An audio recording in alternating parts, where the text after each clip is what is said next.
یہاں 70 انبیاء نے قیام فرمایا اور یہاں سے گزرے۔ اس مقدس وادی کا نام وادی سجاسج ہے۔ رسول اللہ صلی اللہ علیہ وآلہ وسلم نے اس وادی کو جنت کی وادی کہا تھا۔ دوستو، مدینہ سے جب بدر کی طرف جاتے ہیں تو بیر روحا آتا ہے۔ میرے پیچھے بیر روحا لکھا ہوا ہے، شفا والا کنواں یا شفا والا پانی، آب شفا۔ اس کنویں کی کیا ہسٹری ہے میں وہیں چل کے بتاؤں گا۔ میرے ارد گرد آپ دیکھیں چاروں طرف کتنا خوبصورت پہاڑ ہے اور سنگلاخ چٹانیں ہیں۔ اس طرف اگر آپ دیکھیں تو ہماری گاڑی کھڑی ہوئی ہے، اس کا دروازہ بھی کھلا ہوا ہے، اور یہ دیکھیں دور تک پہاڑوں کا پھیلا ہوا ایک سلسلہ ہے۔ اور اس طرف بھی اگر آپ دیکھیں، اگر ہم چاروں طرف گھوم جائیں تو یہ دیکھیے، یہ ہائی وے ہے بیر روحا۔ آئیں میں آپ کو وہ کنواں دکھاتا ہوں اور پھر وہاں چل کے اس کی ہسٹری بتاتا ہوں کہ اس کنویں کی میرے آقا نامدار تاجدار مدینہ صلی اللہ علیہ وآلہ وسلم سے کیا نسبت ہے۔ اس خوش قسمت وادی کو رسول اللہ صلی اللہ علیہ وآلہ وسلم نے جنت کی وادی قرار دیا تھا۔ وادی سجاسج مدینہ سے 80 کلومیٹر دور مکہ یا بدر کے مقام کی طرف جاتے آپ کے دائیں جانب آتی ہے۔ یہی وہ مقام ہے جہاں پر 70 انبیاء علیہ السلام نے نماز ادا کی، قیام کیا، رکے اور پھر اپنی منزلوں کی طرف چلے گئے۔ یہ مقام پرانے وقتوں میں ایک ایسی منزل تھا جہاں قافلے رکتے تھے، آرام کرتے تھے اور تازہ دم ہو کر اپنی منزلوں کی طرف چلے جایا کرتے تھے۔ ہمارے پیارے نبی پاک صلی اللہ علیہ وآلہ وسلم نے جب مکہ سے مدینہ یا مدینہ سے مکہ، بدر یا دوسرے مقامات کی طرف سفر کیا تو آپ سرکار یہاں پر قیام فرمایا کرتے تھے۔ اس مبارک مقام پر آنے والے کی کیفیت یکسر بدل جاتی ہے۔ اس جگہ قیام کرنے بارے بہت سی روایات موجود ہیں کہ نبی پاک کو یہ وادی بے حد پسند تھی۔ جنگ بدر کے لیے جاتے اور واپسی پر بھی اسلامی لشکر نے یہاں پر قیام کیا تھا۔ یہاں پر ایک کنواں بھی موجود ہے اور وہ کنواں پہلے کچھ اس طرح نظر آتا تھا جس پر چھت نہ تھی، مگر اب یہاں پر تعمیرات جاری ہیں۔ اس کنویں کے گرد اب 4 دیواری تعمیر کی جا رہی ہے۔ یہاں پر حاجیوں کا داخلہ اس وقت بند ہے۔ ہمیں بھی بہت مشکل سے اندر جانے کی اجازت ملی۔ یہ زیارات بہت مقدس ہیں۔ یہ وہ جگہ ہے جہاں آپ کے قدم مبارک بارہا پڑے۔ آپ نے کئی بار اس کنویں سے نہ صرف پانی پیا بلکہ غسل بھی فرمایا۔ 1400 سال سے زیادہ پرانا یہ کنواں آج بھی تر ہے، یعنی اس میں پانی موجود ہے مگر پانی کی سطح گر چکی ہے۔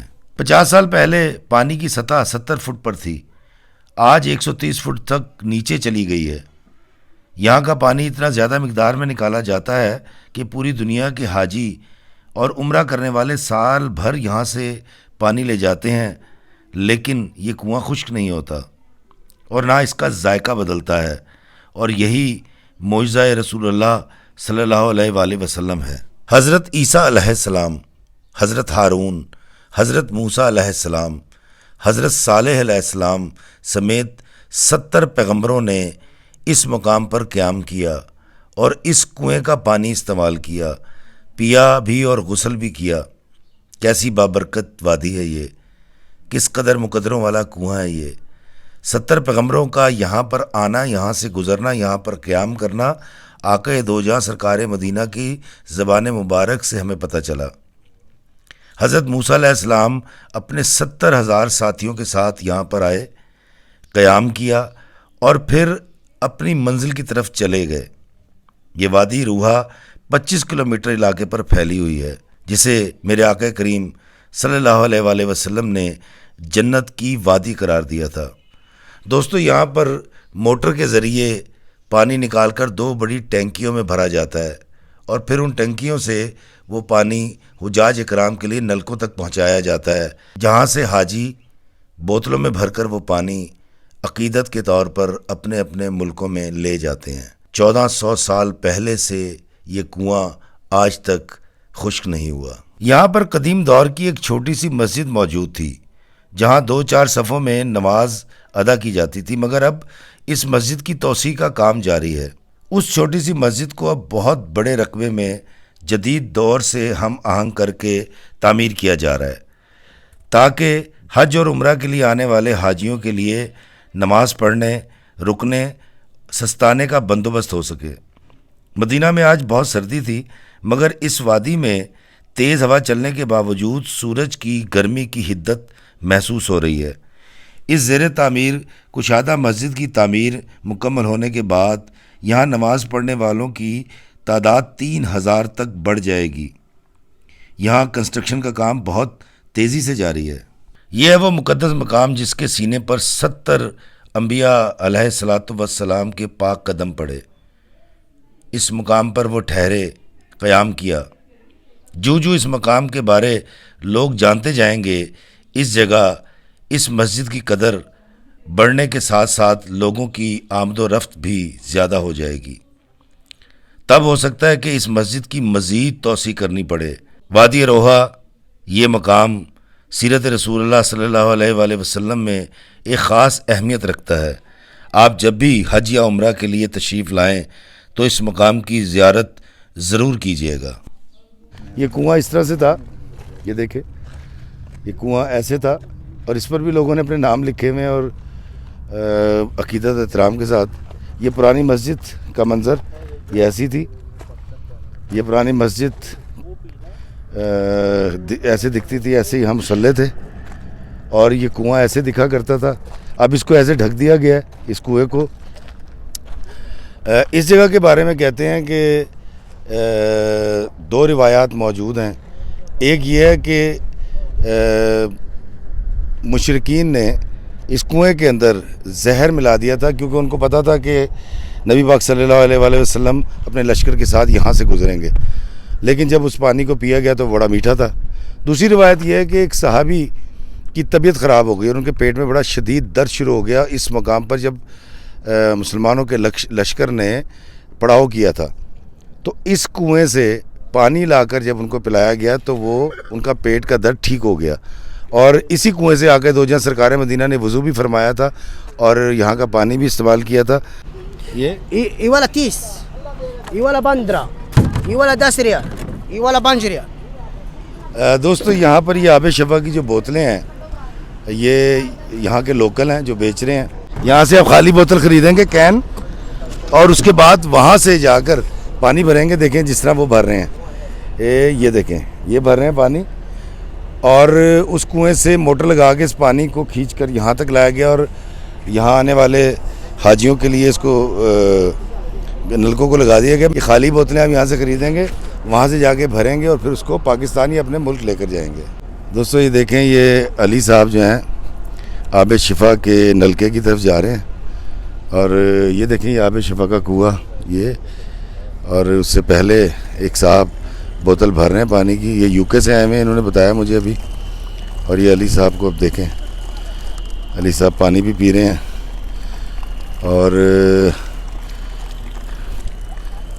یہ دیکھیے علی احمد عثمانی میرا بیٹا۔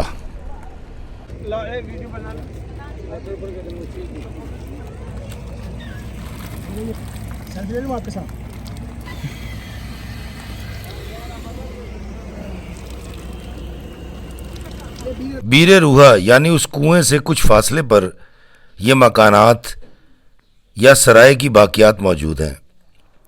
پتھروں اور کھجوروں کے تنوں سے بنائی گئی یہ عمارتیں کتنی قدیم یا جدید ہیں اس بارے میں کچھ نہیں کہہ سکتا، مگر یہاں کے مقامی لوگوں کے مطابق یہ وہ جگہ ہے جہاں پر ہزاروں سال سے گزرنے والے قافلے قیام کیا کرتے تھے اور یہاں پر رکا کرتے تھے۔ یہاں رکنا قیام کرنا گاڑی کی ایجاد سے پہلے تک جاری تھا، مگر گاڑی کی ایجاد کے بعد سفر آسان ہو گیا اور ان سرائے کی ضرورت باقی نہیں رہی۔ دوستو اسی کنویں کے پاس یہ آپ دیکھیں کہ یہ پتھروں سے بنائی ہوئی دیوار ہے، اور اس دیوار کے اندر یہ جو چھوٹی چھوٹی پتھروں کی ٹھیکریاں سی ہوتی ہیں، اس کو کاٹ کے لگایا جاتا ہے، یہ اس کا بیلنس بناتی ہیں۔ یہ بڑی پرانی طرز تعمیر ہے، اور یہ دیکھیں کھجور کے تنوں کو کاٹ کر چھت ڈالی گئی ہے اور پتھروں کو تراش کے یہاں پر دیواریں بنائی ہیں، اور یہاں بھی ان ٹھیکریوں کا استعمال کیا گیا۔ اگر ان کو نکال دیں تو یہ گر پڑتا ہے۔ اس کو اندر سے دیکھیں، یہ دیکھیے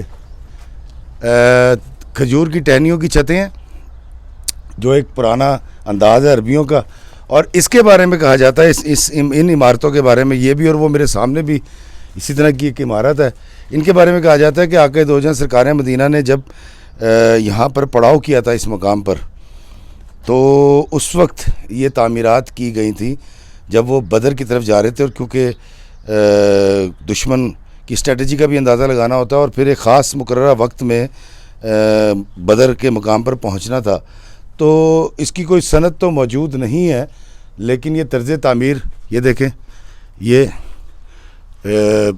کھجور کے تنوں کو کاٹا گیا ہے اور یہاں پر لگایا گیا ہے یہ پتھر، اور پھر یہ چھال جو اس کی جو ٹہنیاں ہوتی ہیں کھجور کے پتوں کی، اس سے یہ چھت تعمیر کی گئی ہے ان عمارتوں کے بارے میں۔ اور وہ میرے پیچھے ایک عمارت دیکھ لیں، وہ ٹوٹ چکی ہے، اس کی چھت بھی گر گئی ہے، اگر ہم کلوز کر کے دکھا سکیں وہ دور۔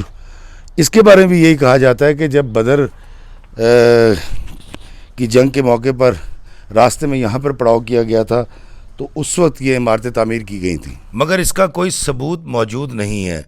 اس وادی روحا یا وادی سجاسج میں یہ گھر مقامی باشندوں کے ہیں، جہاں بجلی موجود ہے اور ہر گھر کے باہر ایک یا دو بڑی گاڑیاں بھی کھڑی ہیں، جہاں سے اس ملک کی خوشحالی کا بخوبی اندازہ لگایا جا سکتا ہے۔ اور یہ وادی سجاسج، جس کو رسول اللہ صلی اللہ علیہ وآلہ وسلم نے جنت کی وادی قرار دیا تھا، اور میں نے بڑی محنت سے آپ کو یہ ویڈیو دکھایا، آپ کی تسکین کا باعث بنا یا نہیں، اپنے کمنٹس میں ضرور بتائیے گا۔